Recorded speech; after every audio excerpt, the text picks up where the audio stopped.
بسم اللہ الرحمن الرحیم لبیک لبیک لبیک یا رسول اللہ صلی اللہ علیہ وآلہ وسلم۔ محتشم سامعین و ناظرین، میں آپ کی خدمت میں حاضر ہوں حافظ محمد فصیح حیدر جلالی۔ ایک بندے نے اللہ رب العزت کی شان میں نزیبہ الفاظ بولے، اس کا پہلے کلپ سماعت فرمائیں، پھر انشاءاللہ اس پر ہم گفتگو کرتے ہیں۔ زمین کا دکھ ہوں خدا کا دکھ ہوں، زمین کا دکھ ہوں خدا کا دکھ ہوں، زمین کا دکھ ہوں خدا کا دکھ ہوں، زمین کا دکھ ہوں خدا کا دکھ ہوں، بلا کا دکھ ہوں جو جی تو ناظرین سامعین، آپ نے اس بندے کا کلپ سماعت فرمایا جس کے اندر یہ کہہ رہا ہے کہ میں خدا کا دکھ ہوں، لا حول ولا قوت الا باللہ العلی العظیم۔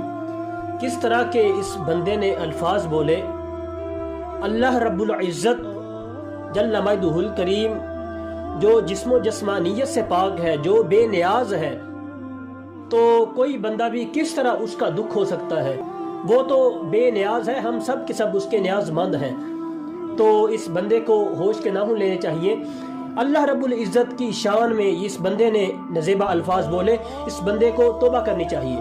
اس کے بعد میں یہ کہنا چاہتا ہوں، اگر تمہیں شاعری کا بہت زیادہ شوق ہے تو کم از کم اپنی معشوقہ جس کے بارے میں تم بول رہے تھے اس کی حد تک ہی رہو، اللہ رب العزت کی ذات تک جانے کی تمہیں کوئی ضرورت نہیں۔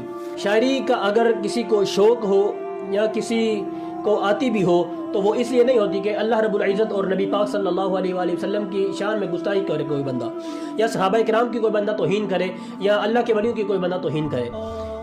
تو اگر شاعری تم نے کرنی ہی ہے تو علامہ اقبال جیسی شاعری کرو، اور جو لوگ بد دین ہیں کم از کم اس طرح کی شاعری کرو، وہ آپ کی شاعری سے متاثر ہوں، لوگ وہ دین کی طرف آئیں، نہ کہ تم اس طرح کی شاعری کرو معاذ اللہ خدا کے بارے میں جس طرح تو نے الفاظ بولے ہیں نزیبہ الفاظ، اس طرح کی شاعری کی کوئی ضرورت نہیں۔ اللہ تعالی ہم سب کا حامی و ناصر ہو۔ وما علینا الا البلاغ المبین۔